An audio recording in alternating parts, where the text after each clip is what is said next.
భవనాన్ని ఇచ్చుకొచ్చి గదిలో మార్చి మళ్ళీ కట్టారో ఏమో మాయజాలము తెలుసు మంత్రకారడి తెలుసు రెంటి కన్న ఇది ఇంకోటేమో నీలాకాశం నేలాకొస్తే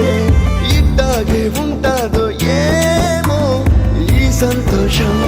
దాచాలంటే హృదయాలు ఓ వంద కావాలేమో ఇంతందంగా ఉంటుందా